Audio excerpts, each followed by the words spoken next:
Welcome back. Today we will discuss chapter number 7, conservation of plants and animal.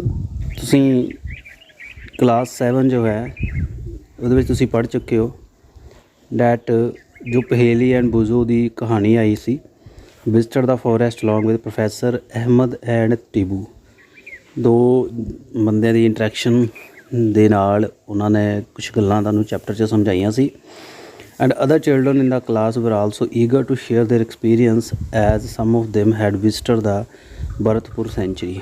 Bharatpur एक century है जिथे animals जो है some other had heard about Kaziranga national park, Likacho wildlife sanctuary, great Nicobar biosphere reserve and tiger reserve etc.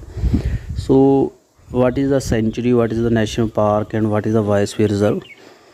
All you will get in this chapter. So here is first question, what is the purpose of making the national park, wildlife sanctuary and biosphere reserve? National park हो गए, sanctuary, biosphere reserve बनाने का purpose की है? First here the topic come under the chapter is the deforestation and causes. Deforestation the meaning है जंगलों की कटाई, जंगलों की कटाई ਜਾਨੀ ਜੋ ਜੰਗਲ ਹੈ ਉਹਨਾਂ ਨੂੰ ਸਾਫ਼ ਕਰ ਦਿੱਤਾ ਜਾਂਦਾ ਹੈ ਅਤੇ ਉੱਥੇ ਖੇਤੀਬਾੜੀ ਲਈ ਇੰਡਸਟਰੀਜ਼ ਲਈ ਜਗ੍ਹਾ ਬਣਾਈ ਜਾਂਦੀ ਹੈ। A great variety of plant and animal exist on earth. They are essential for well-being and survival of mankind. Today the major threat to survival of these organisms is the deforestation. We know that the deforestation means clearing of forest and using the land for other purposes. ਸੋ ਜੰਗਲਾਂ ਨੂੰ ਸਾਫ਼ ਕਰਨਾ ਅਤੇ ਕਿਸੇ ਹੋਰ purpose ਲਈ ਉਹਨੂੰ use ਕਰਨਾ। ਧਰਤੀ ਦੇ ਉੱਤੇ ਕਈ ਤਰ੍ਹਾਂ ਦੇ ਜੀਵ ਰਹਿੰਦੇ ਨੇ ਅਤੇ ਉਹਨਾਂ ਦੇ ਇੰਟਰੈਕਸ਼ਨ ਦੇ ਨਾਲ ਜੋ ਹਿਊਮਨ ਹੈ ਮਾਨਵ ਜਾਤੀ ਦਾ ਜੋ ਇੱਥੇ ਰਹਿਣ ਬਸੇਰਾ ਉਹ ਪੋਸੀਬਲ ਹੋਇਆ, ਪਰ ਹੁਣ ਖਤਰੇ ਦੇ ਵਿੱਚ ਹੈ। ਸਾਡੀ ਐਗਜ਼ਿਸਟੈਂਸ ਵੀ ਖਤਰੇ 'ਚ ਹੈ ਅਤੇ ਬਾਕੀ ਜਾਨਵਰਾਂ ਦੀ ਵੀ, ਕਿਉਂਕਿ ਅਸੀਂ ਜੰਗਲਾਂ ਨੂੰ ਕੱਟਣਾ ਸ਼ੁਰੂ ਕਰ ਦਿੱਤਾ। ਸੋ ਵਾਈ ਵੀ ਡੂ ਦਾ ਡੀਫੋਰੈਸਟੇਸ਼ਨ, ਜੰਗਲਾਂ ਦੀ ਕਟਾਈ ਕਿਉਂ ਕੀਤੀ ਜਾਂਦੀ ਹੈ? ਪ੍ਰੋਕੋਰਿੰਗ ਲੈਂਡ ਫਾਰ ਕਲਟੀਵੇਸ਼ਨ, ਕਲਟੀਵੇਸ਼ਨ ਖੇਤੀਬਾੜੀ ਲਈ ਜ਼ਮੀਨ ਤਿਆਰ ਕਰਨੀ, ਬਿਲਡਿੰਗ ਹਾਊਸਿਸ ਐਂਡ ਫੈਕਟਰੀਜ਼, ਘਰ ਬਣਾਉਣੇ, ਫਲੈਟ ਤਿਆਰ ਕਰਨੇ, ਫੈਕਟਰੀ ਉਦਯੋਗ ਲਗਾਉਣੇ, making furniture and using wood as fuel, ਲੱਕੜੀ ਫਰਨੀਚਰ ਵਾਸਤੇ ਯੂਜ਼ ਕਰਨੀ। ਇਹ ਜੋ ਇਹਦੇ ਪਰਪਸਿਸ ਨੇ ਬਣਾਉਣ ਦੇ ਲਈ। And amount of as fuel ਇੱਥੇ ਗੱਲ ਕੀਤੀ ਗਈ ਹੈ। And some natural causes of deforestation are forest fire and severe drought. ਸੋ ਕਈ ਨੈਚੁਰਲ ਕਾਰਨ ਵੀ ਨੇ ਜਿਨ੍ਹਾਂ ਨਾਲ ਡੀਫੋਰੈਸਟੇਸ਼ਨ ਹੋ ਜਾਂਦੀ ਹੈ, ਜੰਗਲਾਂ ਨੂੰ ਅੱਗ ਲੱਗ ਜਾਂਦੀ ਹੈ ਜਾਂ ਸੂਖਾ ਪੈ ਜਾਂਦਾ ਅਤੇ ਦਰਖਤ ਸੁੱਕ ਜਾਂਦੇ ਨੇ। ਸੋ ਕੰਸੀਕੁਐਂਸਿਸ ਕਿਆ ਹੈ ਡੀਫੋਰੈਸਟੇਸ਼ਨ ਦੇ? ਵਾਟ ਇਜ਼ ਦਾ ਡੀਫੋਰੈਸਟੇਸ਼ਨ ਦੇ ਕੰਸੀਕੁਐਂਸ, ਕੀ ਪ੍ਰਭਾਵ ਪੈਂਦੇ ਨੇ ਜੰਗਲ ਕੱਟਣ ਦੇ? ਪਹੇਲੀ ਐਂਡ ਬੂਜ਼ੋ ਰਿਕਾਰਡ ਦਾ ਕੰਸੀਕੁਐਂਸਿਸ ਆਫ ਡੀਫੋਰੈਸਟੇਸ਼ਨ। ਦੇ remember that the deforestation increase the temperature and pollution level on the earth. ਸੋ ਇਹਦੇ ਨਾਲ ਧਰਤੀ ਦਾ ਤਾਪਮਾਨ ਵੱਧਦਾ ਹੈ ਅਤੇ ਨਾਲ ਪੋਲਿਊਸ਼ਨ ਵੱਧਦਾ ਹੈ। Increase in the level of carbon dioxide in atmosphere, ਕਿਉਂਕਿ ਜੋ ਪੌਦੇ ਨੇ ਉਹ ਕਾਰਬਨ ਡਾਈਆਕਸਾਈਡ ਦਾ ਯੂਜ਼ ਕਰ ਲੈਂਦੇ ਨੇ ਅਤੇ ਫੋਟੋਸਿੰਥਸਿਸ ਕਰਦੇ ਨੇ, ਬਟ ਜੇ ਜੰਗਲਾਂ ਦੀ ਕਟਾਈ ਕਰਾਂਗੇ ਤਾਂ ਕਾਰਬਨ ਡਾਈਆਕਸਾਈਡ ਦਾ ਲੋਡ ਵਧੇਗਾ। ਗਰਾਊਂਡ ਵਾਟਰ ਲੈਵਲ ਉਹ ਵੀ ਲੋਅਰ ਹੋ ਜਾਂਦਾ ਹੈ। ਦੇ know that a deforestation disturb the balance in nature. They were told by professor Ahmed that if cutting of tree continue, rainfall and fertility of soil will decrease. तो professor Ahmad ਨੇ ਉਹਨਾਂ ਨੂੰ ਦੱਸਿਆ ਵੀ ਜੇ ਜੰਗਲਾਂ ਦੀ ਕਟਾਈ ਇੱਦਾਂ ਹੀ ਲਗਾਤਾਰ ਹੁੰਦੀ ਰਹੀ ਤਾਂ ਸਾਡੇ ਵਾਸਤੇ ਜ਼ਮੀਨ ਦੇ ਵਿੱਚ ਖੇਤੀ ਕਰਨਾ ਵੀ ਮੁਸ਼ਕਿਲ ਹੋ ਜਾਏਗਾ, ਵਰਖਾ ਹੋਣੀ ਬੰਦ ਹੋ ਜਾਏਗੀ। Moreover there will be increase in chances of natural calamity such as flood and drought. So ਅਕਾਲ ਪੈਣ ਦਾ ਵੀ ਸੰਭਾਵਨਾ ਹੈ, ਆਪਾਤਕਾਲੀਨ ਸਥਿਤੀ ਬਣ ਸਕਦੀ ਹੈ, ਹੜ੍ਹ ਆ ਸਕਦੇ ਨੇ, ਸੂਖਾ ਪੈ ਸਕਦਾ। ਸੋ ਜੋ ਪਲਾਂਟ ਹੈ they need carbon dioxide for photosynthesis, you know very well. fewer tree would mean that the less carbon dioxide will be used up and resulting in increased amount in the atmosphere. This will lead to global warming as carbon dioxide trap the heat rays reflected by earth, increase the temperature on earth, disturb the water cycle and may reduce the rainfall. This is cause the drought. So carbon dioxide का जो level है increase हो जाएगा क्योंकि पौधे घट जाएंगे। तो कार्बन डाइऑक्साइड का यूज़ करके पौधे भोजन बनाते हैं, प्रकाश संश्लेषण फोटोसिंथेसिस करते हैं। ਸੋ ਇਹਦੇ ਨਾਲ ਕੀ ਹੈ, ਕਾਰਬਨ ਡਾਈਆਕਸਾਈਡ ਜਿਹੜੀ ਗੈਸ ਆ ਉਹ ਧਰਤੀ ਦੇ ਉੱਤੇ ਜਿਹੜੀਆਂ ਖਤਰਨਾਕ ਕਿਰਨਾਂ ਨੇ ਹੀਟ ਵਾਲੀਆਂ UV ਰੇਡੀਏਸ਼ਨ ਇਨਫਰਾਰੈੱਡ ਉਹਨਾਂ ਨੂੰ ਸੋਖ ਲੈਂਦੀ ਹੈ ਅਤੇ ਟੈਂਪਰੇਚਰ ਵੱਧਦਾ ਹੈ। ਇਹਨੂੰ ਗਲੋਬਲ ਵਾਰਮਿੰਗ ਕਹਿੰਦੇ ਨੇ। ਪੂਰੀ ਪ੍ਰਿਥਵੀ ਦਾ ਤਾਪਮਾਨ ਵੱਧ ਰਿਹਾ ਅਤੇ ਸੂਖਾ ਪੈ ਰਿਹਾ ਇਹਨਾਂ।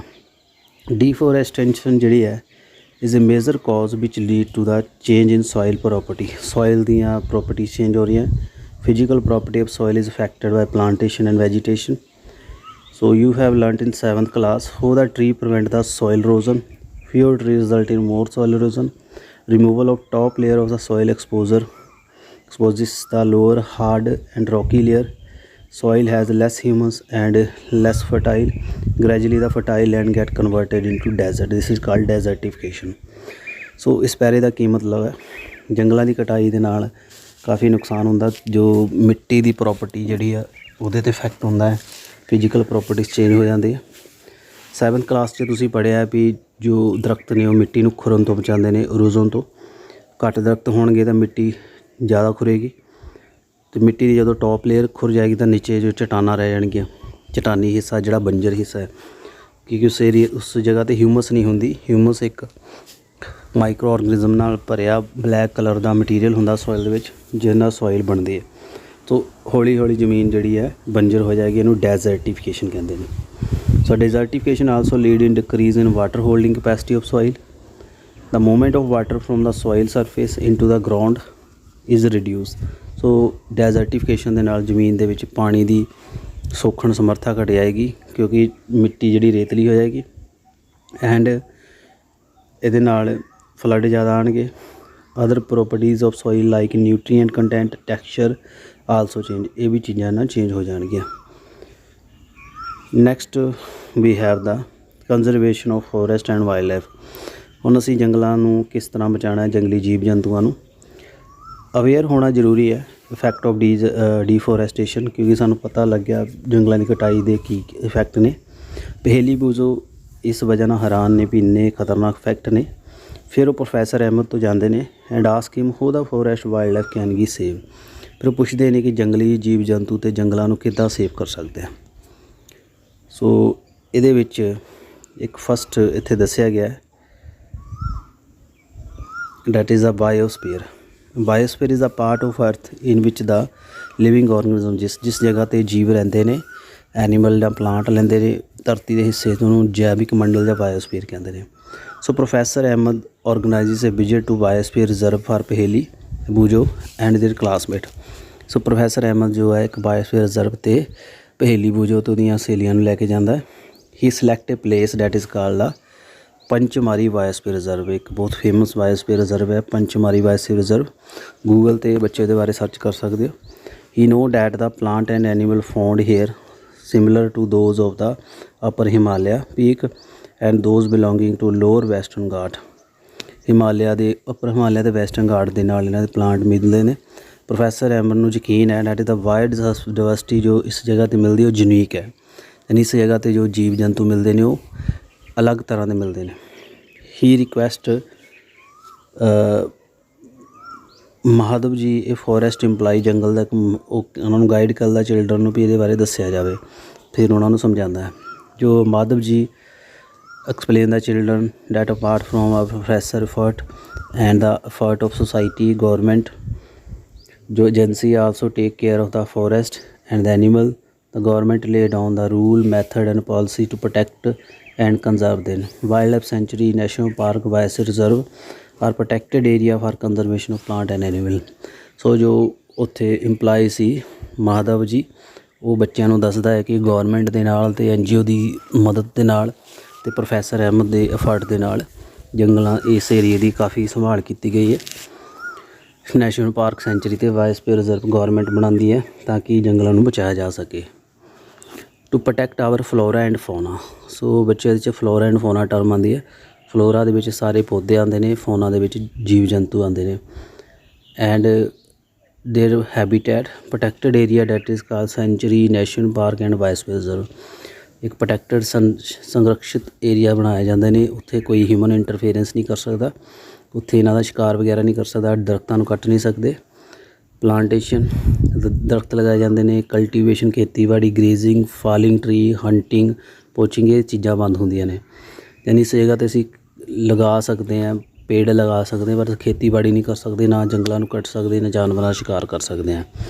ਸੈਂਚੁਰੀ ਇੱਕ ਏਰੀਆ ਜਿੱਥੇ ਐਨੀਮਲ ਪ੍ਰੋਟੈਕਟ ਕੀਤੇ ਜਾਂਦੇ ਆ, ਡਿਸਟਰਬੈਂਸ ਉਹਨਾਂ ਦੀ ਰੋਕਣ ਦੇ ਵਾਸਤੇ, ਤਾਂ ਕਿ ਉਹਨਾਂ ਸ਼ਿਕਾਰ ਨਾ ਹੋਵੇ। National park area for wildlife where they can freely use the habitat and natural resources. So ਜੋ ਸੈਂਚਰੀਜ਼ ਹੈ ਉਹਦੇ ਵਿੱਚ ਜਾਨਵਰ ਉਹਨਾਂ ਨੂੰ ਕੁਦਰਤੀ ਜਿੱਥੇ ਉਹ ਰਹਿੰਦੇ ਨੇ ਉੱਥੋਂ ਲੈ ਕੇ ਆਇਆ ਜਾਂਦਾ, ਕਿਉਂਕਿ ਜੰਗਲਾਂ ਨੂੰ ਜਦੋਂ ਸਾੜ ਦਿੱਤਾ ਜਾਂਦਾ ਅਤੇ ਜਾਨਵਰਾਂ ਦਾ ਘਰ ਜੋ ਹੈ ਨਸ਼ਟ ਹੋ ਜਾਂਦਾ, ਫਿਰ ਸੈਂਚਰੀ 'ਚ ਉਹਨਾਂ ਨੂੰ ਪ੍ਰੋਟੈਕਟ ਕੀਤਾ ਜਾਂਦਾ। ਨੈਸ਼ਨਲ ਪਾਰਕ ਜੋ ਹੈ ਉਸੀ ਜਗ੍ਹਾ 'ਤੇ ਜਿਸ ਜਗ੍ਹਾ 'ਤੇ ਜੀਵ ਜੰਤੂ ਪਹਿਲੇ ਰਹਿ ਰਿਹਾ ਉਸ ਜਗ੍ਹਾ 'ਤੇ ਪ੍ਰੋਟੈਕਟ ਕੀਤਾ ਜਾਂਦਾ ਹੈ। ਬਾਇਓਸਫੀਅਰ ਰਿਜ਼ਰਵ ਜੋ ਹੈ ਇੱਕ ਖਾਸ ਏਰੀਆ ਹੈ, ਪ੍ਰੋਟੈਕਟ ਕੀਤਾ ਜਾਂਦਾ ਹੈ ਵਾਈਲਡ ਲਾਈਫ ਵਾਸਤੇ, ਪਲਾਂਟ ਐਂਡ ਐਨੀਮਲ ਰਿਸੋਰਸਿਸ ਵਾਸਤੇ, and tribal living in that area. So ਇਸ ਏਰੀਆ 'ਤੇ ਕਈ ਟਰਾਈਬਲ ਵੀ ਰਹਿੰਦੇ ਨੇ, ਉਹ ਇਸ ਚੀਜ਼ ਨੂੰ ਨੁਕਸਾਨ ਨਹੀਂ ਕਰਦੇ। ਸੋ ਬਾਇਓਸਫੀਅਰ ਰਿਜ਼ਰਵ, ਸੈਂਚੁਰੀ ਅਤੇ ਨੈਸ਼ਨਲ ਪਾਰਕ ਇਹ ਤਰੀਕੇ ਨੇ ਜਿਨ੍ਹਾਂ ਨਾਲ ਬਚਾਇਆ ਜਾਂਦਾ ਹੈ। ਤਾਂ ਗੌਰਮੈਂਟ ਨੇ ਕਾਫੀ ਜ਼ਿਆਦਾ ਐਫਰਟ ਵੀ ਕੀਤੇ ਨੇ।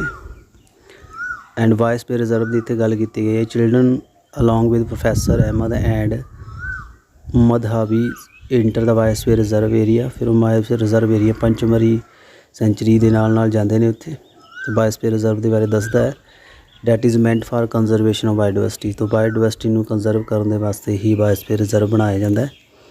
ਸੋ ਬਾਇਓਡਾਇਵਰਸਿਟੀ ਦਾ ਮੀਨਿੰਗ ਹੈ ਕਈ ਤਰ੍ਹਾਂ ਦੇ ਪੌਦੇ, ਜਾਨਵਰ ਅਤੇ ਸੂਖਮ ਜੀਵ ਆ ਜਾਂਦੇ ਨੇ ਇਹ 'ਚ ਉਸ ਏਰੀਆ ਦੇ ਜੋ ਮਿਲਦੇ ਨੇ। ਬਾਇਓਸਫੀਅਰ ਰਿਜ਼ਰਵ ਜੋ ਹੈ ਮੇਨਟੇਨ ਕਰਦਾ ਬਾਇਓਡਾਇਵਰਸਿਟੀ ਉਸ ਏਰੀਆ ਦੀ। ਐਂਡ ਇਹ biosphere reserve may also contain other protective area in it. Biosphere reserve ਦੇ ਵਿੱਚ ਹੋਰ ਵੀ ਪ੍ਰੋਟੈਕਟਿਡ ਏਰੀਆ ਆ ਜਾਂਦੇ ਨੇ, ਜਿਸ ਤਰ੍ਹਾਂ ਪੰਚਮਰੀ ਬਾਇਓਸਫੀਅਰ ਰਿਜ਼ਰਵ ਹੈ consist of 1 national park that is called Satpura, 2 wildlife sanctuary Bori and Pachmarhi. ਯਾਨੀ ਜੋ ਪੰਚਮਰੀ ਬਾਇਓਸਫੀਅਰ ਰਿਜ਼ਰਵ ਹੈ ਉਹਦੇ ਵਿੱਚ ਇੱਕ ਨੈਸ਼ਨਲ ਪਾਰਕ ਆ ਜਾਂਦਾ ਜਿਹਦਾ ਨਾਂ ਹੈ ਸਤਪੁਰਾ, ਅਤੇ ਇਹ 'ਚ 2 ਸੈਂਚੁਰੀਆਂ ਆ ਜਾਂਦੀਆਂ ਨੇ, ਬੋਰੀ ਅਤੇ ਪੰਚਮਰੀ। ਸੋ ਬਾਇਓਸਫੀਅਰ ਰਿਜ਼ਰਵ ਇੱਕ ਕਾਫੀ ਵੱਡਾ ਜੰਗਲ ਦਾ ਏਰੀਆ ਹੁੰਦਾ ਹੈ, ਉਹਦੇ ਵਿੱਚ ਨੈਸ਼ਨਲ ਪਾਰਕ ਅਤੇ ਸੈਂਚੁਰੀ ਵੀ ਬਣਾ ਸਕਦੇ ਹਾਂ। So protected area for conservation ਤੁਸੀਂ ਇੱਥੇ ਲਿਸਟ ਬਣਾ ਸਕਦੇ ਹੋ। In my district, my state, my country. ਤੁਸੀਂ ਨੈਸ਼ਨਲ ਪਾਰਕ, ਸੈਂਚੁਰੀ ਅਤੇ ਬਾਇਓਸਫੀਅਰ ਰਿਜ਼ਰਵ ਦੀ ਜੋ ਲਿਸਟ ਬਣਾ ਸਕਦੇ ਹੋ। ਪੰਚਮਰੀ ਬਾਇਓਸਫੀਅਰ ਰਿਜ਼ਰਵ ਇਹ ਪੂਰਾ ਉਹਦਾ ਨਕਸ਼ਾ ਬਣਿਆ ਹੋਇਆ, ਤੁਸੀਂ ਬੱਚੋ ਦੇਖ ਸਕਦੇ ਹੋ ਧਿਆਨ ਦੇ ਨਾਲ। ਬੋਰੀ ਸੈਂਚੁਰੀ ਇੱਥੇ, ਸਤਪੁਰਾ ਨੈਸ਼ਨਲ ਪਾਰਕ ਆ ਗਿਆ ਅਤੇ ਪੰਚਮਰੀ ਸੈਂਚੁਰੀ। ਸੋ ਇਹ ਜਿਹੜੀਆਂ ਪੂਰਾ ਇਹਦਾ ਏਰੀਆ ਹੈ, ਇਸ ਏਰੀਆ ਦੇ ਵਿੱਚ ਪ੍ਰੋਟੈਕਟਡ ਹੈ। ਇੱਥੇ ਕੋਈ ਵੀ ਜਾਨਵਰ ਦਾ ਸ਼ਿਕਾਰ ਨਹੀਂ ਕੀਤਾ ਜਾ ਸਕਦਾ, ਨਾ ਖੇਤੀਬਾੜੀ ਕੀਤੀ ਜਾ ਸਕਦੀ, ਨਾ ਜੰਗਲਾਂ ਦੀ ਕਟਾਈ ਕੀਤੀ ਜਾ ਸਕਦੀ ਹੈ। ਫਲੋਰਾ ਐਂਡ ਫੌਨਾ ਦੀ ਗੱਲ ਕੀਤੀ ਹੈ। ਗ੍ਰੀਨ ਵੈਲਥ ਆਫ ਫੋਰੈਸਟ ਜੋ ਪੌਦੇ ਨੇ ਗ੍ਰੀਨ ਵੈਲਥ ਨੇ। ਤੇ very happy to see tall teak tree and animal inside the forest. Suddenly Paheli find a rabbit and want to catch it. She start running after it. Professor Ahmed stop her. He explained the animal are comfortable and happy in their own habitat. We should not disturb them. Madhav ji explained that some animal and plant typically belong to a particular area. The plant and animal found in particular area is called flora and fauna. So ਜੋ biosphere reserve ਦੇ ਵਿੱਚ ਪਹਿਲੀ ਬੁਝੋ ਜਾਂਦੇ ਨੇ ਅਤੇ ਉਹਦੇ ਵਿੱਚ ਪਹੇਲੀ ਇੱਕ ਖਰਗੋਸ਼ ਨੂੰ ਫੜਨ ਦੀ ਕੋਸ਼ਿਸ਼ ਕਰਦੀ ਹੈ, ਅਤੇ ਪਰ ਪ੍ਰੋਫੈਸਰ ਉਹਨੂੰ ਰੋਕ ਦਿੰਦਾ ਕਿਉਂਕਿ ਉਹਨੂੰ ਕਹਿੰਦਾ ਵੀ ਜੇ ਜਾਨਵਰ ਆਪਣੇ ਘਰ ਦੇ ਵਿੱਚ ਆਪਣੇ ਕੁਦਰਤੀ ਤਰੀਕੇ ਨਾਲ ਰਹਿਣਾ ਪਸੰਦ ਕਰਦੇ ਨੇ, ਸਾਨੂੰ ਉਹਨਾਂ ਨੂੰ ਡਿਸਟਰਬ ਨਹੀਂ ਕਰਨਾ ਚਾਹੀਦਾ। ਸੋ ਨਾਲ ਮਾਧਵ ਜੀ ਦੱਸਦਾ ਹੈ ਵੀ ਕਿਸੇ ਪਾਰਟੀਕੂਲਰ ਏਰੀਆ 'ਚ ਖਾਸ ਤਰ੍ਹਾਂ ਦੇ ਪੌਦੇ ਅਤੇ ਜਾਨਵਰ ਮਿਲਦੇ ਨੇ। ਸੋ ਕਿਸੇ ਖਾਸ ਜਗ੍ਹਾ 'ਤੇ ਜਿਹੜੇ ਪੌਦੇ ਅਤੇ ਜਾਨਵਰ ਮਿਲਦੇ ਨੇ ਉਹਨੂੰ ਫਲੋਰਾ ਅਤੇ ਫੌਨਾ ਦਾ ਨਾਮ ਦਿੱਤਾ ਜਾਂਦਾ ਹੈ। ਫਲੋਰਾ ਐਂਡ ਫੌਨਾ ਦੇ ਵਿੱਚ ਤੁਸੀਂ ਦੇਖ ਸਕਦੇ ਇੱਥੇ sal, teak, mango, jamun, silver fern, arjun ਇਸ ਫਲੋਰਾ ਨੇ। And chinkara, blue bull, barking deer, chital, leopard, wild dog, wolf ਇਹ ਫੌਨਾ ਨੇ। ਸੋ ਇਹ ਪੰਚਮਰੀ ਬਾਇਓਸਫੀਅਰ ਰਿਜ਼ਰਵ ਦੇ ਵਿੱਚ ਜਿਹੜੇ ਪੌਦੇ ਅਤੇ ਜਾਨਵਰ ਮਿਲਦੇ ਨੇ। ਸੋ ਇਹ ਤੁਸੀਂ ਇਹਨਾਂ ਦੀਆਂ ਫੋਟੋਆਂ ਦੇਖ ਸਕਦੇ ਹੋ। ਇਹਦੇ ਵਿੱਚ ਵਾਈਲਡ ਡੌਗ ਜੰਗਲੀ ਕੁੱਤਾ A ਡਾਇਗਰਾਮ ਦੇ ਵਿੱਚ ਹੈ, B ਦੇ ਵਿੱਚ ਚੀਤਲ ਹਿਰਨ ਹੈ, C ਦੇ ਵਿੱਚ ਗਿੱਦੜ ਹੈ, ਵੋਲਫ, ਲਿਪਾਰਡ ਚੀਤਾ, D ਦੇ ਵਿੱਚ ਫਰਨ ਜੋ ਹੈ E ਡਾਇਗਰਾਮ, F ਦੇ ਵਿੱਚ ਜਾਮੁਨ ਦਾ ਟਰੀ ਹੈ। ਸੋ ਇਹ ਫੋਟੋਆਂ ਤੋਂ ਤੁਹਾਨੂੰ ਜ਼ਿਆਦਾ ਕਲੀਅਰ ਹੋ ਜਾਏਗਾ। ਪੰਚਮਰੀ ਜੋ ਬਾਇਓਸਫੀਅਰ ਰਿਜ਼ਰਵ ਜਿੱਥੇ ਪ੍ਰੋਫੈਸਰ ਅਹਿਮਦ ਦੇ ਨਾਲ ਪਹੇਲੀ ਦੇ ਬੁਝੋ ਵਿਜ਼ਿਟ ਕਰ ਰਹੇ ਨੇ, ਉਸ ਇਸ ਤਰ੍ਹਾਂ ਦੇ ਐਨੀਮਲ ਦੇ ਪਲਾਂਟ ਮਿਲਦੇ ਨੇ। ਐਂਡੈਮਿਕ ਸਪੀਸੀ ਕੀ ਹੈ? ਦੋ species of plant and animal which are found exclusively in that particular area. कुछ ऐसे एनीमल ਜਾਂ ਪਲਾਂਟ ਦੀਆਂ ਪ੍ਰਜਾਤੀਆਂ ਹੁੰਦੀਆਂ ਨੇ ਜੋ ਸਿਰਫ ਉਸੇ ਜਗ੍ਹਾ 'ਤੇ ਮਿਲਦੀਆਂ ਨੇ, ਹੋਰ ਕਿਸੇ ਏਰੀਏ 'ਚ ਨਹੀਂ ਮਿਲਦੀਆਂ, not found naturally anywhere else। ਸੋ ਇਹ particular type of animal plant endemic ਹੋ ਸਕਦਾ to zone, state or country। ਉਹ ਕਿਸੇ ਖਾਸ ਜਗ੍ਹਾ 'ਤੇ ਹੋ ਸਕਦਾ ਹੈ, ਕਿਸੇ ਸਟੇਟ ਦੇ ਵਿੱਚ ਹੋ ਸਕਦਾ ਜਾਂ ਪੂਰੇ ਦੇਸ਼ ਦੇ ਵਿੱਚ ਉਹ endemic ਹੋ ਸਕਦਾ। Madhav ji show sal and wild mango, 2 example of endemic flora Pachmarhi biosphere reserve. Sal ਦਾ ਦਰਖਤ ਅਤੇ ਅੰਬ ਜੋ ਹੈ, ਜੰਗਲੀ ਅੰਬ ਹੈ, ਇਹ ਉੱਥੋਂ ਦਾ ਖਾਸ ਪੌਦੇ ਨੇ ਜੋ ਕਿਤੇ ਨਹੀਂ ਮਿਲਦੇ। ਅਤੇ ਨਾਲ ਹੀ ਬਿਸੌਨ, ਇੰਡੀਅਨ ਜੈਂਟ ਸਕੁਐਰਲ ਐਂਡ ਫਲਾਇੰਗ ਸਕੁਐਰਲ, ਇਹ ਵੀ ਉਸ ਜਗ੍ਹਾ ਦੇ ਜਾਨਵਰ ਨੇ, ਇਹ ਫੌਨਾ ਨੇ, ਇਹ ਜਾਨਵਰ ਨੇ ਜੋ ਉੱਪਰ ਦੱਸੇ ਉਹ ਪੌਦੇ ਨੇ। Professor Ahmed explain that the destruction of their habitat, increasing population and introduction of new species may affect the natural habitat of endemic and endanger their existence। ਸਾਨੂੰ ਬਾਹਰੋਂ ਵੀ ਕਈ ਜਗ੍ਹਾ 'ਤੇ ਸਪੀਸੀਜ਼ ਨੂੰ ਐਡ ਕੀਤਾ ਜਾਂਦਾ ਹੈ, ਬਾਹਰਲੇ ਦੇਸ਼ ਤੋਂ ਪੌਦੇ ਲਗਾ ਦਿੱਤੇ ਜਾਂਦੇ ਨੇ, ਲਿਆ ਕੇ ਜਾਨਵਰਾਂ ਨੂੰ ਜੰਗਲਾਂ ਛੱਡ ਦਿੱਤਾ ਜਾਂਦਾ। ਉਹਨਾਂ ਜੋ ਉਸ ਜਗ੍ਹਾ 'ਤੇ ਐਂਡੈਮਿਕ ਪੌਦੇ ਜਾਂ ਜਾਨਵਰ ਮਿਲਦੇ ਨੇ, ਉਹਨਾਂ ਨੂੰ ਖਤਰਾ ਹੁੰਦਾ ਹੈ, ਉਹ ਖਤਮ ਹੋ ਸਕਦੇ ਨੇ। ਨਾਲ ਹੀ ਇੱਥੇ ਉਹ ਦੱਸਦੇ ਨੇ ਕਿ ਜਿਸ ਤਰ੍ਹਾਂ ਵਸੋਂ ਵੱਧ ਰਹੀ ਹੈ ਪੋਪੂਲੇਸ਼ਨ, ਅਤੇ ਖੇਤੀਬਾੜੀ ਕਰਨੀ ਪੈ ਰਹੀ ਹੈ, ਜੰਗਲਾਂ ਨੂੰ ਜਦੋਂ ਕੱਟਿਆ ਜਾਂਦਾ ਐਂਡੈਮਿਕ ਸਪੀਸੀਜ਼ ਕਈ ਖਤਮ ਹੋ ਜਾਂਦੀਆਂ ਨੇ। ਸੋ ਇਹ ਦੇਖ ਸਕਦੇ ਹੋ ਜੈਂਟ ਸਕੁਐਰਲ, ਇਹ ਵੱਡਾ ਗਲੈਰੀ ਹੈ, ਇਸ ਜਗ੍ਹਾ 'ਤੇ ਮਿਲਦਾ। ਸਪੀਸੀਜ਼ ਦੀ ਇੱਥੇ ਡੈਫੀਨੇਸ਼ਨ ਦਿੱਤੀ ਗਈ ਹੈ। ਪ੍ਰਜਾਤੀ ਕਿਸ ਨੂੰ ਕਹਿੰਦੇ ਨੇ? Group of population which are capable of interbreeding. This mean that the member of a species can reproduce fertile offspring only with member of their own species, not member of other. ਯਾਨੀ species ਦੇ ਵਿੱਚ, ਪ੍ਰਜਾਤੀ ਦੇ ਵਿੱਚ ਜੋ ਨਾਨ ਮਾਦਾ ਹੁੰਦੇ ਨੇ, ਉਹ ਆਪਸ ਵਿੱਚ ਸੰਭੋਗ ਕਰ ਸਕਦੇ ਨੇ ਅਤੇ ਬੱਚੇ ਪੈਦਾ ਕਰ ਸਕਦੇ ਨੇ। ਇਹ ਸਪੀਸੀਜ਼ ਦੀ ਡੈਫੀਨੇਸ਼ਨ ਹੈ। ਉਹ ਕਿਸੇ ਹੋਰ ਦੇ ਨਾਲ ਸੰਭੋਗ ਕਰਕੇ ਬੱਚੇ ਪੈਦਾ ਨਹੀਂ ਕਰ ਸਕਦੇ। ਨੈਕਸਟ ਦੱਸਿਆ ਗਿਆ wildlife sanctuary. Soon Paheli sees a board with Pachmarhi wildlife sanctuary. Paheli ਨੂੰ ਇੱਕ ਬੋਰਡ ਨਜ਼ਰ ਆਉਂਦਾ ਜਿੱਥੇ ਲਿਖਿਆ ਸੀ wildlife sanctuary Pachmarhi. Professor Ahmed explain ਕਰਦਾ ਹੈ ਵਾਈਲਡ ਲਾਈਫ ਸੈਂਚੁਰੀ ਕੀ ਹੁੰਦੀ ਹੈ। That provide the protection and suitable living condition to wildlife animal. So wildlife sanctuary protection provide ਕਰਦੀ ਹੈ ਉਸ ਜਗ੍ਹਾ ਦੇ ਜਾਨਵਰ ਨੂੰ। And Madhav ji further explain that sanctuaries are places where killing, ਸ਼ਿਕਾਰ ਕਰਨਾ ਜਾਨਵਰਾਂ ਦਾ ਨੂੰ ਪੋਚਿੰਗ ਕਹਿੰਦੇ ਨੇ, or capturing of animal strictly prohibited. So wildlife sanctuary ਦੇ ਵਿੱਚ ਬਿਲਕੁਲ ਵੀ ਜਾਨਵਰਾਂ ਦਾ ਸ਼ਿਕਾਰ ਨਹੀਂ ਕੀਤਾ ਜਾਂਦਾ। It is a pity that even protected forest are not safe because the people living in the neighbourhood encroach upon them and destroy them. So ਜਿਹੜੇ ਦਰਖਤ, ਜਿਹੜੇ ਜੰਗਲ ਨੇ, ਜਿੱਥੇ ਸਰਕਾਰ ਨੇ ਕੋਈ ਰੋਕ ਟੋਕ ਨਹੀਂ ਲਗਾਈ, ਉੱਥੇ ਲੋਕ ਆਪਣੇ ਲਾਲਚ ਲਈ ਜਾਨਵਰਾਂ ਨੂੰ ਮਾਰ ਦਿੰਦੇ ਨੇ, ਪੌਦਿਆਂ ਨੂੰ ਸਾੜ ਦਿੰਦੇ ਨੇ। ਇਸ ਲਈ ਸੈਂਚੁਰੀ ਜਿਹੜੀ ਆ ਬਣਾਉਣੀ ਪੈਂਦੀ ਨੇ। Children are reminded of their visit to zoo. ਬੱਚਿਆਂ ਨੂੰ ਇਹ ਯਾਦ ਰਹੀ ਗੱਲ ਜਿਹੜਾ ਇਹਨਾਂ ਨੇ ਜ਼ੂ ਦੇਖਿਆ। They called the zoo are also place where animal receive protection. Zoos ਵੀ ਹੁੰਦੇ ਨੇ ਚਿੜੀਆ ਘਰ, ਜਿੱਥੇ ਜਾਨਵਰਾਂ ਨੂੰ ਪੂਰੀ ਪ੍ਰੋਟੈਕਸ਼ਨ ਮਿਲਦੀ ਹੈ। Next national park. Road side 'ਤੇ ਫਿਰ ਜਾਂਦੇ ਉਹਨਾਂ ਨੂੰ ਸਤਪੁਰਾ ਨੈਸ਼ਨਲ ਪਾਰਕ ਦਾ ਬੋਰਡ ਨਜ਼ਰ ਆਉਂਦਾ ਹੈ ਪੰਚਮਰੀ ਜਿਹੜੀ ਬਾਇਓਸਫੀਅਰ ਰਿਜ਼ਰਵ ਦੇ ਵਿੱਚ। Children are now eager to know that, ਉੱਥੇ ਜਾਣਾ ਚਾਹੁੰਦੇ ਸੀ ਅਤੇ ਮਾਧਵ ਜੀ ਨੇ ਕਿਹਾ that these reserve are larger and diverse enough to protect the whole set of ecosystem. ਇਹਦੇ ਵਿੱਚ ਫਲੋਰਾ, ਫੋਨਾ, ਲੈਂਡਸਕੇਪ, ਹਿਸਟੋਰਿਕ ਆਬਜੈਕਟ ਪ੍ਰੋਟੈਕਟ ਕੀਤੇ ਜਾਂਦੇ ਨੇ। ਸਤਪੁਰਾ ਨੈਸ਼ਨਲ ਪਾਰਕ ਜੋ ਹੈ is the first reserve forest of India.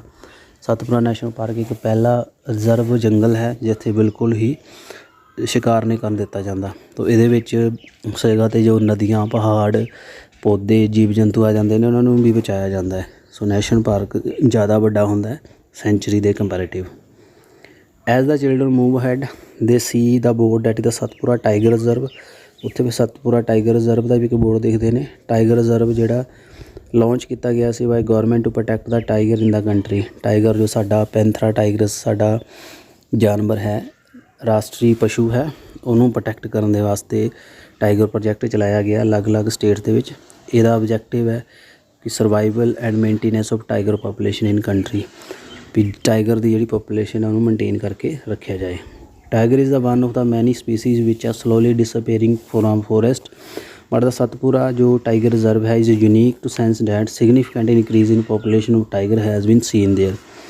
Once upon a time, the animal like lion, elephant, wild buffalo and barasingha were also found in Satpura National Park. ਸੋ ਇਹ tiger ਦੀ photo ਤੁਸੀਂ ਦੇਖ ਰਹੇ ਹੋ 7.4 diagram 'ਚ। ਇਹ ਸਾਡਾ ਰਾਸ਼ਟਰੀ ਪਸ਼ੂ ਹੈ ਐਂਡ ਇਹਦੇ ਵਿੱਚ ਜਿਹੜਾ ਸਤਪੁਰਾ ਜਿਹੜੀ ਇਹਦੇ ਵਿੱਚ ਦੱਸੀ ਗਈ ਹੈ ਟਾਈਗਰ ਰਿਜ਼ਰਵ ਹੈ। ਇਹਦੇ ਵਿੱਚ ਕਾफ़ੀ ਜ਼ਿਆਦਾ ਸ਼ੇਰ ਦੀਆਂ ਵਰਾਇਟੀਜ਼ ਨੇ। ਇੱਥੇ ਪਹਿਲੇ ਜੋ ਹਾਥੀ ਸ਼ੇਰ ਸੀ, ਜੰਗਲੀ ਮੱਝਾਂ, ਬਾਰਾਸਿੰਗਾ ਵੀ ਮਿਲਦਾ ਸੀ। Animal whose members are diminishing to level that they might face extinction are known in endangered animal। ਕਈ ਜਾਨਵਰ ਹੁੰਦੇ ਨੇ ਜਿਹੜੇ ਵਿਲੁਪਤ ਹੋਣ ਦੀ ਕਗਾਰ 'ਚ, ਜਿਹੜੇ ਬਿਲਕੁਲ ਘੱਟ ਰਹਿ ਗਏ ਨੇ, ਉਹਨੂੰ ਇੰਡੇਂਜਰ ਐਨੀਮਲ ਕਹਿੰਦੇ ਨੇ। ਸੋ ਬੂਜੋ ਜੋ ਹੈ remind of the dinosaur which became extinct as a long time ago। Survival of some animal has become difficult because of disturbance of their natural habitat। ਸੋ ਇਹਦੇ ਵਿੱਚ ਉੱਥੇ ਫਿਰ ਉਹਨੂੰ ਲੜਕੀ ਨੂੰ ਯਾਦ ਆ ਜਾਂਦਾ ਹੈ ਡਾਇਨਾਸੌਰ ਦੇ ਬਾਰੇ ਵੀ ਜਿਹੜਾ ਪੂਰੀ ਤਰ੍ਹਾਂ ਖ਼ਤਮ ਹੋ ਚੁੱਕਿਆ, ਵਿਲੁਪਤ ਹੋ ਚੁੱਕਿਆ। ਸੋ ਜਾਨਵਰਾਂ ਦਾ ਜੋ ਰਹਿਣਾ ਮੁਸ਼ਕਿਲ ਹੋ ਜਾਂਦਾ ਹੈ ਕਿਉਂਕਿ ਉਹਨਾਂ ਦਾ ਜਿਹੜਾ ਕੁਦਰਤੀ ਜਿਹੜਾ ਰਹਿਣ ਬਸੇਰਾ ਉਹਨੂੰ ਡਿਸਟਰਬ ਕੀਤਾ ਜਾਂਦਾ ਹੈ, ਉਹਨਾਂ ਦੇ ਘਰ ਉਜਾੜ ਦਿੱਤੇ ਜਾਂਦੇ ਨੇ। Professor Ahmed tell that in order to protect bloat and animals, strict rules are imposed in all national park। Human activities such as the grazing, poaching, hunting, capturing of animal or collecting of fine food, medicinal plant are not allowed। ਸੋ ਅਹਿਮਦ ਦੱਸਦਾ ਨੇ, professor Ahmad ਵੀ government ਨੇ ਪੂਰੇ ਇੱਥੇ rule implement ਹੁੰਦੇ ਨੇ, ਪੂਰੀ ਤਰ੍ਹਾਂ ਰੋਕ ਲਗਾਈ ਜਾਂਦੀ ਹੈ ਦਰਖਤਾਂ ਨੂੰ ਕੱਟਣ ਦੇ ਲਈ, ਜਾਨਵਰਾਂ ਦਾ ਸ਼ਿਕਾਰ ਕਰਨ ਦੇ ਲਈ। ਕੋਈ ਦਵਾਈ ਵਾਲਾ ਪੌਦਾ ਉਹਦਾ ਵੀ ਇੱਥੇ ਵਰਤੋਂ ਨਹੀਂ ਕੀਤੀ ਜਾ ਸਕਦੀ, ਉਹਨੂੰ ਵੀ ਨਹੀਂ ਕੱਟਿਆ ਜਾ ਸਕਦਾ। ਸੋ ਇਹ ਰੂਲ ਯੂਜ਼ ਕਰਨੇ ਬਹੁਤ ਜ਼ਰੂਰੀ ਨੇ, ਇਸ ਤਾਂ ਹੀ ਜਿਹੜੇ ਨੈਸ਼ਨਲ ਪਾਰਕ ਨੇ ਉਹਨੂੰ ਬਚਾਇਆ ਜਾ ਸਕਦਾ। ਸੋ ਮਾਧਵ ਜੀ ਜੋ ਹੈ tells Paheli that some of animal are much more in danger becoming extinct than the bigger animal. ਉਹ ਦੱਸਦਾ ਵੀ ਕਈ ਜਾਨਵਰ ਜ਼ਿਆਦਾ ਖਤਰੇ 'ਤੇ ਨੇ at time. Beetle, snake, frog, lizard, bat, owl ruthlessly without realising their importance in ecosystem. ਅਸੀਂ ਸੱਪ, ਕਿਰਲੀਆਂ, ਡੱਡੂ, ਚਮਗਾਦੜ ਨੂੰ ਮਾਰ ਦਿੰਦੇ ਹਾਂ, ਈਕੋਸਿਸਟਮ 'ਚ ਉਹਨਾਂ ਦੀ ਇੰਪੋਰਟੈਂਸ ਸਾਨੂੰ ਸਮਝ ਨਹੀਂ ਆਉਂਦੀ। ਬਾਈ ਕਿਲਿੰਗ ਦੇਮ ਅਸੀਂ ਆਪਣੇ ਆਪ ਨੂੰ ਵੀ ਨੁਕਸਾਨ ਕਰ ਰਹੇ ਹਾਂ। They might be small in size but their role in ecosystem can't be ignore. ਉਹਨਾਂ ਦਾ ਸਾਈਜ਼ ਛੋਟਾ ਹੋ ਸਕਦਾ ਹੈ ਪਰ ਉਹਨਾਂ ਦਾ ਈਕੋਸਿਸਟਮ 'ਚ ਬਹੁਤ ਹੀ ਜ਼ਿਆਦਾ ਰੋਲ ਹੈ। They form part of food chain, ਭੋਜਨ ਲੜੀ ਦਾ ਇੱਕ ਹਿੱਸਾ ਹੁੰਦੇ ਨੇ, ਭੋਜਨ ਜਾਲ ਫੂਡ ਵੈਬ ਦਾ ਹਿੱਸਾ ਹੁੰਦੇ ਨੇ। ਉਹ ਜੋ ਤੁਸੀਂ ਜਿਹਦੇ ਬਾਰੇ 7ਵੀਂ ਕਲਾਸ 'ਚ ਪੜ੍ਹ ਚੁੱਕੇ ਹੋ। ਸੋ ਈਕੋਸਿਸਟਮ ਜੋ ਹੈ ਇਹਦੇ ਵਿੱਚ ਆਉਂਦਾ ਆਲ ਦਾ ਪਲਾਂਟ, ਐਨੀਮਲ ਐਂਡ ਮਾਈਕਰੋ ਔਰਗੈਨਿਜ਼ਮ ਇਸ ਏਰੀਆ 'ਤੇ ਜੋ ਮਿਲਦੇ ਨੇ ਉਹਨੂੰ ਉਹਦਾ ਈਕੋਸਿਸਟਮ ਕਿਹਾ ਜਾਂਦਾ ਹੈ। ਰੈੱਡ ਡਾਟਾ ਬੁੱਕ ਦੇ ਬਾਰੇ ਦੱਸਿਆ ਗਿਆ। ਰੈੱਡ ਡਾਟਾ ਬੁੱਕ ਜੋ ਹੈ ਇੱਕ ਕਿਤਾਬ ਹੁੰਦੀ ਹੈ ਜਿਹਦੇ ਵਿੱਚ ਐਨੀਮਲ ਅਤੇ ਪਲਾਂਟ ਨੂੰ ਲਿਖਿਆ ਹੁੰਦਾ ਹੈ ਜਿਹੜੇ ਖਤਰੇ 'ਚ ਨੇ, ਜਿਹੜੇ ਖਤਮ ਹੋਣ ਦੀ ਕਗਾਰ 'ਚ ਨੇ, ਜਿਹਨਾਂ ਨੂੰ ਬਚਾਉਣਾ ਬਹੁਤ ਜ਼ਰੂਰੀ ਹੈ। ਮਾਈਗ੍ਰੇਸ਼ਨ ਹੁੰਦਾ ਆਵਾਸ ਆਪਣਾ ਬਦਲਣਾ, ਕਿਸੇ ਜਗ੍ਹਾ 'ਤੇ ਚਲੇ ਜਾਣਾ। Excursion party then enter the deeper into the forest under the guidance of Madhav ji. They sit near the Tawa reservoir to relax sometime। Paheli observed some of the bird near the river। Madhav ji tell the children that these are the migratory bird। These birds have flown here from other part of world। Migratory bird fly to far away area every year during a particular time because of the climate change। They fly for laying egg as weather in their natural habitat become very cold and inhospitable। And birds who cover long distance to reach another land are known as migratory birds। ਸੋ ਜਦੋਂ ਫਿਰ ਉਹ ਘੁੰਮਦੇ ਇੱਕ ਜਗ੍ਹਾ 'ਤੇ ਜਾ ਕੇ ਜਦੋਂ rest ਕਰਦੇ ਨੇ ਅਤੇ ਉੱਥੇ ਉਹਨਾਂ ਨੂੰ ਕੁਛ ਪੰਛੀ ਨਜ਼ਰ ਆਉਂਦੇ ਨੇ ਬੈਠੇ ਹੋਏ, ਅਤੇ ਉਹ ਫਿਰ ਪਹੇਲੀ ਪੁੱਛਦੀ ਆ ਵੀ ਇਹ ਪੰਛੀ ਕੌਣ ਨੇ। ਮਾਧਵ ਜੀ ਦੱਸਦਾ ਵੀ ਇਹ ਮਾਈਗਰੇਟਰੀ ਬਰਡ ਨੇ, ਇਹ ਦੁਨੀਆ ਦੇ ਕਿਸੇ ਹੋਰ ਦੇਸ਼ਾਂ ਤੋਂ ਆਏ ਨੇ। ਤੋ ਇਸ 'ਤੇ ਆਂਡੇ ਦੇਣ ਆਉਂਦੇ ਨੇ ਕਿਉਂਕਿ ਆਪਣੇ ਜਗ੍ਹਾ ਤੋਂ ਉੜ ਕੇ ਆ ਜਾਂਦੇ ਨੇ ਕਿਉਂਕਿ ਉਸ ਜਗ੍ਹਾ 'ਤੇ ਬਹੁਤ ਠੰਡ ਹੁੰਦੀ ਹੈ, ਉਸ ਜਗ੍ਹਾ 'ਤੇ ਆਂਡੇ ਨਹੀਂ ਦੇ ਸਕਦੇ। ਫਿਰ ਜਦੋਂ ਮੌਸਮ ਚੇਂਜ ਹੁੰਦਾ ਫਿਰ ਆਪਣੀ ਜਗ੍ਹਾ 'ਤੇ ਚਲੇ ਜਾਂਦੇ ਨੇ। ਸੋ ਇਹਨਾਂ ਨੂੰ ਮਾਈਗਰੇਟਰੀ ਬਰਡ ਕਿਹਾ ਜਾਂਦਾ ਹੈ। ਰੀਸਾਈਕਲਿੰਗ ਆਫ ਪੇਪਰ, ਜੋ ਪੇਪਰ ਕਾਗਜ਼ ਹੈ ਉਹਦੇ ਰੀਸਾਈਕਲ ਦੇ ਬਾਰੇ ਪ੍ਰੋਫੈਸਰ ਅਹਿਮਦ ਨੇ ਦੱਸਿਆ ਵੀ ਜੰਗਲਾਂ ਦੀ ਕਟਾਈ ਦਾ ਕੀ ਕਾਰਨ ਹੈ। ਉਹਨੇ ਦੱਸਿਆ that is the it takes 17 full grown tree to make 1 ton of paper. Paper 1 ton ਤਿਆਰ ਕਰਨ ਲਈ ਸਾਨੂੰ 17 ਵੱਡੇ ਪੇੜ ਕੱਟਣੇ ਪੈਣਗੇ। We should save paper. Professor Ahmed tell us that the paper can be recycled 5 or 7 time for use. if each student save at least one sheet of paper in day we can save many tree in year। ਸਾਨੂੰ paper waste ਨਹੀਂ ਕਰਨਾ ਚਾਹੀਦਾ, ਕਾਪੀਆਂ ਨੂੰ ਫੜਨਾ ਨਹੀਂ ਚਾਹੀਦਾ, paper ਨੂੰ ਬਚਾ ਕੇ ਰੱਖਣਾ ਚਾਹੀਦਾ ਕਿਉਂਕਿ 1 ਟਨ ਪੇਪਰ ਦੇ ਵਾਸਤੇ 17 ਦਰਖਤ ਕੱਟਦੇ ਨੇ। ਸੋ ਪ੍ਰੋਫੈਸਰ ਅਹਿਮਦ ਦੱਸਦਾ ਹੈ ਵੀ ਜੇ ਅਸੀਂ 1 ਪੇਜ ਵੀ ਬਚਾਉਂਦੇ ਹਾਂ ਤਾਂ ਅਸੀਂ ਕਈ ਦਰਖਤ ਬਚਾ ਸਕਦੇ ਹਾਂ ਕੱਟਣ ਤੋਂ। ਸੋ ਇਹ ਵੀ ਇੱਕ ਤਰੀਕਾ ਹੈ ਜੰਗਲਾਂ ਦੀ ਕਟਾਈ ਨੂੰ ਰੋਕਣ ਦਾ, ਅਤੇ ਪੇਪਰ ਵੇਸਟੇਜ ਵੀ ਇੱਕ ਵਜ੍ਹਾ ਹੈ ਜਿਹਦੇ ਨਾਲ ਜੰਗਲ ਕੱਟੇ ਜਾਂਦੇ ਨੇ। ਬੱਚਿਓ ਹੁਣ ਤੁਹਾਨੂੰ ਪਤਾ ਲੱਗਿਆ ਹੋਏਗਾ ਜੰਗਲਾਂ ਦੇ ਕੀ ਇੰਪੋਰਟੈਂਸ ਹੈ ਅਤੇ ਤੁਸੀਂ ਪੇਪਰ ਨੂੰ ਵੇਸਟ ਨਹੀਂ ਕਰੋਗੇ। ਰੀਫੋਰੈਸਟੇਸ਼ਨ ਜੰਗਲ ਦੁਆਰਾ ਉਗਾਉਣਾ। ਸੋ ਪ੍ਰੋਫੈਸਰ ਅਹਿਮਦ ਦੱਸਦਾ ਹੈ ਰੀਫੋਰੈਸਟੇਸ਼ਨ ਇੱਕ ਰੀਸਟੋਕਿੰਗ ਹੈ ਜਿੱਥੇ ਅਸੀਂ ਜੰਗਲਾਂ ਨੂੰ ਤਬਾਹ ਕਰ ਦਿੱਤਾ ਹੈ। ਜਦੋਂ ਅਸੀਂ ਜੰਗਲਾਂ ਨੂੰ ਕੱਟ ਦਿੰਦੇ ਹਾਂ ਉਸ ਜਗ੍ਹਾ 'ਤੇ ਦੁਬਾਰੇ ਜੰਗਲ ਲਗਾਉਣਾ ਉਹਨੂੰ ਰੀਫੋਰੈਸਟੇਸ਼ਨ ਕਹਿੰਦੇ ਨੇ। We should plant at least many plant. Reforestation can take place naturally. ਕੁਦਰਤੀ ਤਰੀਕੇ ਨਾਲ ਵੀ ਜੰਗਲ ਦੁਆਰੇ ਉਗ ਜਾਂਦੇ ਨੇ। If deforested area is left undisturb it establish itself. ਜਿਸ ਜਗ੍ਹਾ 'ਤੇ ਅਸੀਂ ਜੰਗਲ ਕੱਟ ਦਿੱਤੇ ਨੇ ਜੇ ਅਸੀਂ ਉਹਨੂੰ ਨਾ ਛੇੜੀਏ ਤਾਂ ਕੁਛ ਸਾਲਾਂ ਬਾਅਦ ਉੱਥੇ ਫਿਰ ਜੰਗਲ ਉੱਗ ਜਾਂਦਾ ਹੈ। ਪ੍ਰੋਫੈਸਰ ਅਹਿਮਦ ਜੋ ਹੈ told them that India have the forest conservation act. ਇੱਕ ਜੰਗਲ ਸੰਭਾਲਣ ਦਾ ਇੱਕ ਐਕਟ ਵੀ ਹੈ। This act aim to the preservation and conservation of natural forest and meeting the basic need of the people living in that area. ਜੰਗਲਾਂ ਨੂੰ ਬਚਾਉਣਾ ਇੱਕ ਕਾਨੂੰਨ ਹੈ, ਜੰਗਲਾਂ ਨੂੰ ਨਹੀਂ ਕੱਟ ਸਕਦੇ। After some rest Madhav ji ask the children to start heading back because it is not advisable to stay in jungle after ਸਨਸਾਈਡ। ਸੋ ਸ਼ਾਮ ਹੋ ਜਾਂਦੀ ਹੈ ਅਤੇ ਮਾਧਵ ਜੀ ਕਹਿੰਦੇ ਨੇ ਵੀ ਸ਼ਾਮ ਤੱਕ ਜੰਗਲਾਂ 'ਚ ਨਹੀਂ ਰਹਿਣਾ ਚਾਹੀਦਾ, ਖਤਰਨਾਕ ਹੈ। ਫਿਰ ਉਹ ਵਾਪਸ ਆ ਜਾਂਦੇ ਨੇ। ਸੋ ਬਹੁਤ ਇੰਟਰਸਟਿੰਗ ਚੈਪਟਰ ਸੀ ਬੱਚਿਓ। ਉਮੀਦ ਕਰਦਾ ਤੁਹਾਨੂੰ ਪੂਰਾ ਸਮਝ ਆਇਆ ਹੋਵੇਗਾ ਕਿਸ ਤਰ੍ਹਾਂ ਅਸੀਂ ਬਾਇਓਡਾਇਵਰਸਿਟੀ ਨੂੰ ਕੰਜ਼ਰਵ ਕਰ ਸਕਦੇ ਹਾਂ, ਐਨੀਮਲ ਪਲਾਂਟ ਨੂੰ ਕੰਜ਼ਰਵ ਕਰ ਸਕਦੇ ਹਾਂ। ਇਹ ਪੂਰੇ ਚੈਪਟਰ ਦੀ ਸਮਰੀ ਹੈ। ਉਮੀਦ ਹੈ ਤੁਹਾਨੂੰ ਸਮਝ ਆ ਗਈ ਹੋਵੇਗੀ। ਇਹ ਸਾਰੀ ਐਕਸਰਸਾਈਜ਼ ਹੈ ਉਹ ਤੁਸੀਂ ਆਪਣੀ ਕਾਪੀ 'ਤੇ ਸੋਲਵ ਕਰ ਲੈਣੇ ਨੇ ਅਤੇ ਮੈਨੂੰ ਵਟਸਐਪ ਗਰੁੱਪ ਦੇ ਵਿੱਚ ਸੈਂਡ ਕਰ ਦੇਣਾ ਨਾ ਆਪਣਾ ਹੋਮਵਰਕ। ਜਲਦੀ ਹੀ ਅਸੀਂ ਇਸ ਦਾ ਟੈਸਟ ਰੱਖਾਂਗੇ। And this was your chapter number 7 conservation of plant and animal. I hope you have very much understood that chapter. Thanks for watching this video। ਅਤੇ ਨਾਲ ਦੇ ਆਪਣੇ ਸਾਥੀਆਂ ਨੂੰ ਸਾਰਾ ਵੀਡੀਓ ਸ਼ੇਅਰ ਜ਼ਰੂਰ ਕਰ